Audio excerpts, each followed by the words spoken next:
중3 천재 2 10과 10과인가? 네.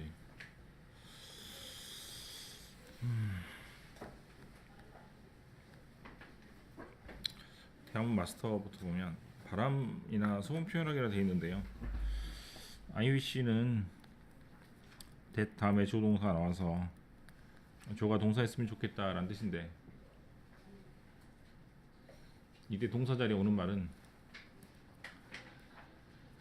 현재 동사는 절대 올 수 없습니다.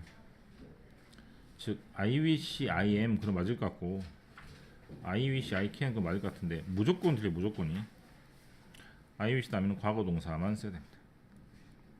그래서 이것은 현재 반대 소망을 나타냅니다.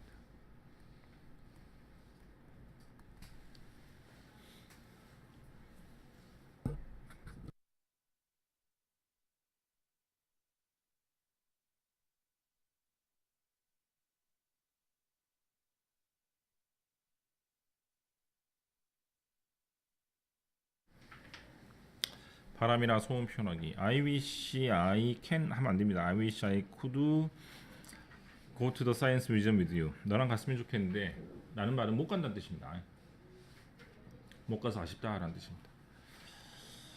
바람이나 소음을 표현할 때 I wish I could, 다음에 I want to go 이렇게 쓸 수 있겠고, I hope to나 I'd like to를 쓸 수 있겠습니다만 여기는 불표를 해서 I wish I could는 실현 가능성이 희박할 때 나타나는 것이기 때문에 아쉬움을 나타낸다라고 생각하시면 되겠습니다.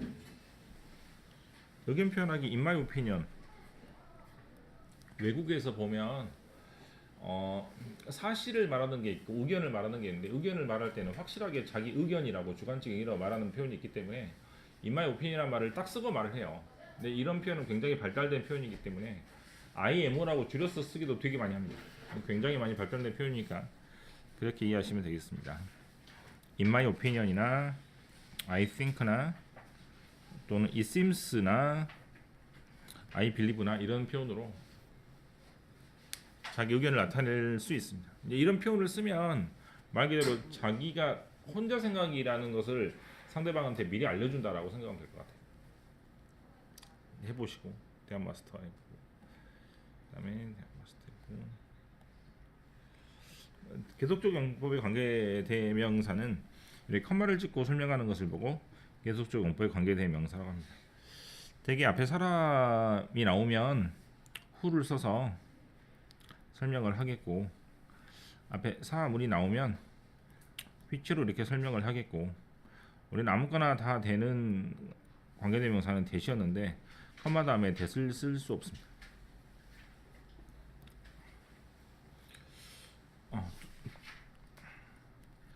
또 어떤 경우도 있냐면 앞문장 전체를 받는 경우도 있거든요. 앞문장 전체를 받으면 그때는 앞문장은 사람이 아니니까 which로 받게 될 수 없으므로 이제 이 세 가지를 기억하시면 되겠습니다. 그리고 회수적 원법의 관계대명사는 또 언제 쓰냐면 앞에가 이미 밝혀진 사람의 이름이 나오는 경우는 대명사로 적혀 있을 텐데, 그 경우는 이미 이 사람이 누군지 밝혀졌기 때문에 굳이 뒤에서 설명해 줄 필요가 없지만 그래도 한번 설명해 주려면 who나 which를 쓰는 경우가 대부분이에요. 그래서 이런 식으로 르네 데카르트라는 사람의 이름이 나와 있기 때문에 그때는 컴마를 찍고 설명해 주는 게 일반적입니다. 우선 교과서 예문을 보면 There is interesting story, 재밌는 이야기가 있는데 르네 데카르트에 관한 재밌는 이야기가 있는데 who 누구냐면 그 사람은 굉장히 훌륭한 철학자였어요. 프랑스에. 이런 식으로 뒤에 설명해 준다고 생각하시면 되겠고, 두 번째는 suddenly 갑자기 he, 즉 르네 데카르트는 excellent 뛰어난 아이디어가 있었는데 which 그 뛰어난 아이디어는 was 무엇이냐면 그리는 것입니다. 뭐를 그리는 것? 선을 어디다가? 천정에다가 그리는 것이었고, 그래서 XY 좌표를 만들어냈다라는 내용이죠. 제가 알기로. 네. 자, 밑에 설명 보시면 관계대명사 that은, 즉 컴마 다음에 that은 쓸 수 없습니다. what도 쓸 수 없습니다. 그 다음에 앞문장 전체를 받는 which 같은 경우는 주의하시면 되겠고요. 그 다음 중학교 때는 이렇게 나오진 않고 어떤 식으로 내게 되냐면 컴마 다음에 who나 컴마 다음에 위치를 두 단어로 바꾸라고 되거든요. 그럼 컴마는 접사 역할을 하고 후나 위치는 앞에 있는 사람이나 사물을 가리키기 때문에 후나 위치는 앞에 있는 명사를 그대로 받아서 어떻게 이시나 데이나 히나 쉬 같은 단어로 바꿔주면 되겠고, 컴마는 어떤 식으로 바꾸냐면 해석을 통해서 그리고인지 그러나인지 어, 왜냐하면인지 원모일지라도인지를 나타내시면 되겠습니다. 도는 아닙니까? 이게 헷갈리네요. 오랜만에 하니까.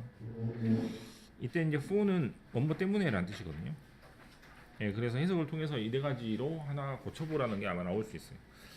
이렇게는 안 낼 겁니다만 아마 교과서 즉 문제집에서는 이렇게 풀어서 쓰라고 나올 수 있습니다. 문제를 좀 봐보면은 네, 5번 같은 경우가 가장 좋은 문제 같네요.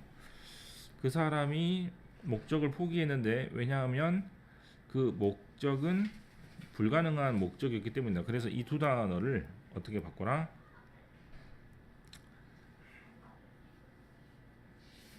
이렇게 바꾸라는 얘기죠. 컴마 다음에 위치로. 네, 이렇게 문제가 나오는 경우가 있겠고, 네, 나머지는 아마 크게 문제가 없을 것 같아요. 문제는 2번 같은데 간접 의문이라는 것 자체가 굉장히 어려운 부분이기 때문에 천천히 볼게요. 의문문이라는 것은 동사가 앞에 나오는 게 의문문이라고 하는데 이 의문문이 다른 문장 안에 들어가면 조동사가 있겠고 이제 이 의문문이 이쪽으로 들어갈 거 아니에요. 그럴 때는 의문사가 있는 경우는 의문사를 그대로 써주면 되는데 의문사가 없는 경우는 if나 뭐를 써주고 뭐뭐인지 아닌지라는 단어 헤더를 써주고 주동사를 뒤에다 써준다라고 생각하시면 되겠습니다.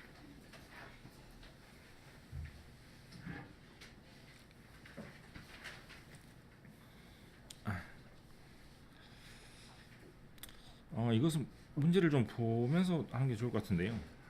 교과서문을 먼저 보겠습니다. 데카르트가 궁금하게 생각했는데 뭘 궁금하게 생각했냐면 혹시 뭐가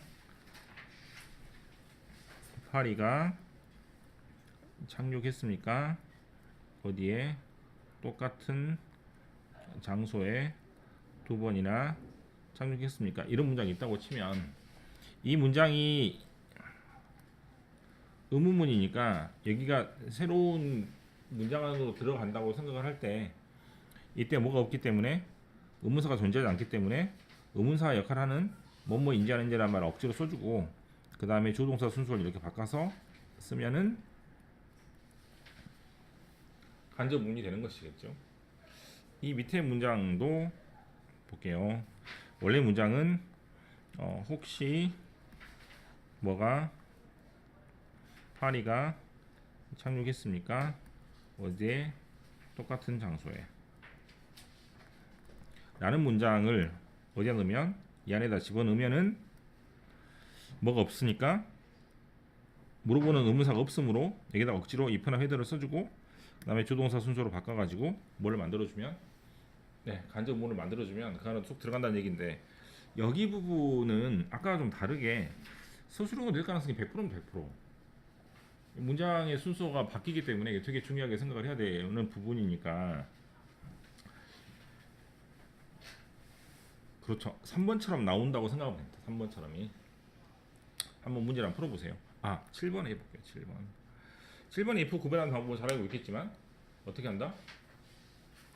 쉽게 할 수 있다 그러지. if가 만약에 맨 처음에 있으면 무조건 만약이라고 그랬죠. 뭐가 아니고 그럼 if가 중간에 올 때만 따지면 되는데 if가 중간에 올 때 앞에 어떤 단어가 있으면 모른다 류의 단어가 있으면 조동사의 모양이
if의 뜻을 구별하는 방법은 첫 번째로 문장 맨 앞에 있을 때는 무조건 만약의 뜻이니까 공부할 필요가 없고 문장 중간에 올 때만 따지면 되는데 문장 중간에 올 때 앞에 있는 동사가 모른다류의 동사일 때는 자동으로 if도 뭐뭐인지 아닌지라는 뜻으로 바뀐다는 얘기예요. 그래서 앞에 있는 동사를 보고 구별하시면 됩니다. 위로 올라가 보면 뭐 알고 있냐, 궁금하다, 확실하지 않다, 물어봤다 이런 식으로 앞에 모른다류의 동사가 나오면 if는 무조건 뭐뭐인지 아닌지로 바뀐다고 생각하면 될 것 같아요. 그래서 5번만 만약이라고 하시면 되겠습니다. 끝. 앞에부터 차근하게 문제를 풀어보면 돼요.